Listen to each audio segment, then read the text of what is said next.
And again, part of the reason for reviewing this, I had you review it and practice, and coming back and working on this again, is because the follow tool, kind of like the arc tool, can be a little fussy sometimes. In fact, this line's being a little fussy right now. It doesn't want to, there we go, doesn't want to be selected.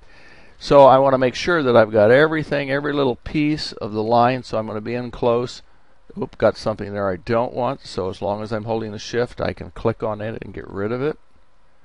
All I want is the edge, the line that makes up the edge, so that I can use the follow pattern and follow that edge. All right, looks like it's about ready to work. Let's try it again. Okay, so I'm going to go up follow tool, come down. Now, you can see what happened this time is it turned to the pattern that looks like it's selected.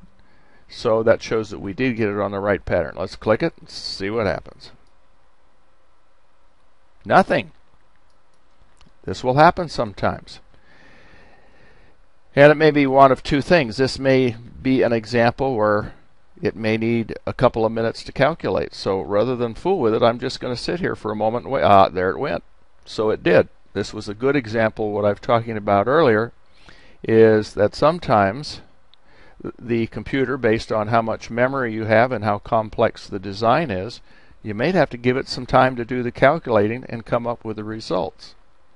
Now you may look at that and say, oh, that's not right at all. That wasn't what I wanted. Well, believe it or not, it is. What we want is over here on the other side. And when these tools draw their shapes, they often draw far more than you're after. And then what you have to do is go back and get rid of the things that you don't want. So let's see. We are just working on what we want to be the inner shell. So before I go any further, I need to separate this outer shell from what's going to be the inner shell. Okay, earlier we did this first, but I can still do it now. Okay, I've got everything there highlighted. So I'm going to, if I can't use the move key on this, because if I move the move key, watch what happens. It's going to pull on other parts, and see, it won't move well, it won't distort, because that's not a component. I could also use edit cut, and see, it will just remove that part, and then edit paste and bring it out here so I can work on it later. So that will be for the outer shell. Another thing I could have done was, since those parts were highlighted, I could have gone ahead and made it a component. In fact, I think I'll do that right now. Let's make it a component, and that is going to be the end cap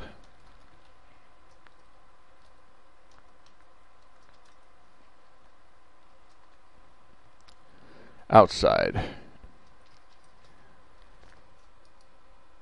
Okay, and right now, because of this big box, we can see that these two are still connected, and since we're going to do them as separate things, we really want to disconnect that. So I'm going to edit cut, click on the gray area so that nothing is selected, come back and edit paste in place so it will go right where I left it, and now you can see that's a separate unit, that's a separate unit.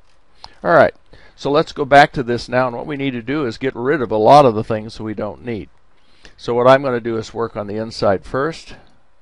I'm going to get into where I can capture just the line, hit the delete key. Now, since this is a curve, if I keep doing this, it's going to take me forever.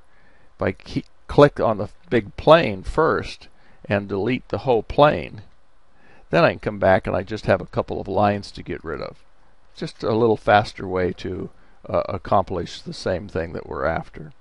Alright, same here. I'm going to click on that space, delete it, come in here, and work at getting rid of some of these curves.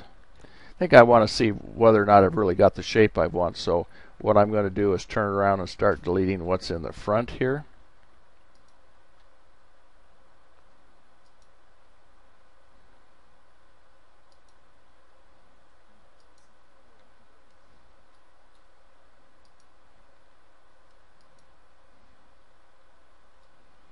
It's starting to look like it's back in there, right where we wanted it.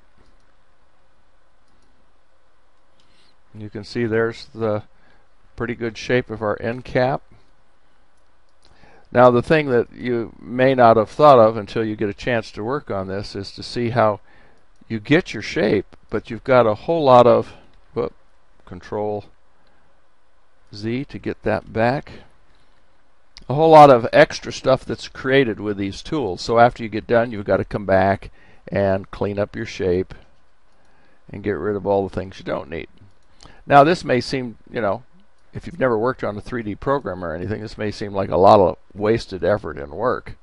But believe me, compared to some of the higher end software projects, because that whole shape was instantly drawn once we set it up, that is so much faster than what would happen in some of the other higher end programs where you have so much that you do on an individual basis to create the shapes and the items that you want. So this is really pretty fast and neat. And again, if you haven't worked on 3D programs before, you'll just have to take my word for it. Okay, still cleaning up. You can see what I can do sometimes. If I can position it in the right place and there's nothing underneath, I can bring that. I hold the, don't know if I've told you how to do that before. I hold the left mouse key down and just put a box around the shape and it will select the whole shape. Got to be careful though, there's nothing in the background because you can very easily release the background as well, or erase it, excuse me. Up. Okay. Anytime you click on the wrong thing and remove the wrong thing, just as long as you right away hit Control Z, it'll bring it back up and you can continue.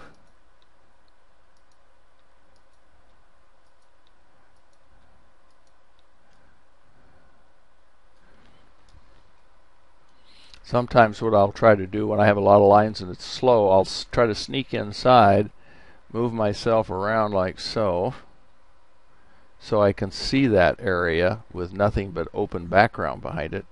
And then if I draw this box around here, say boom, I can take care of a great big chunk of it a lot faster than doing it a little piece at a time.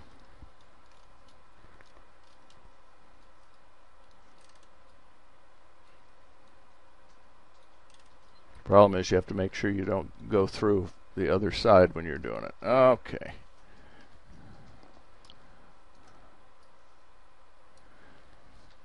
And again, the way I'm doing that is just by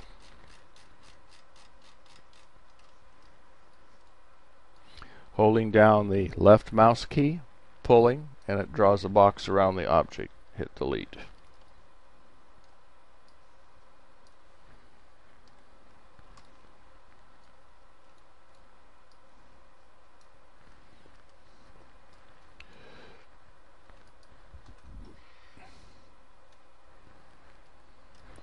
Okay, probably a good time to just look over the entire form and shape. Okay, and see if I find a few little things hanging out somewhere where I don't want them. I'll get rid of those. Part of the reason again for doing that at this point is a lot faster and easier to get rid of all these little miscellaneous things early on rather than waiting, and say, well, I'll get them all at the end. I want to get this thing done, whatever. Doesn't usually pay off time-wise. Now, the other thing I can see right now is I can see that this did not come all the way down where the floor is. Well, that's not a problem. I'll just highlight it, use the pull tool, and pull it down longer. And then later I can use the floor shape to intersect it to get rid of the part that I don't want.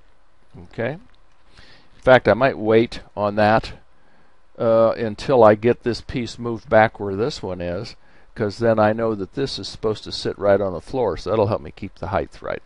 I think I'll wait and do that.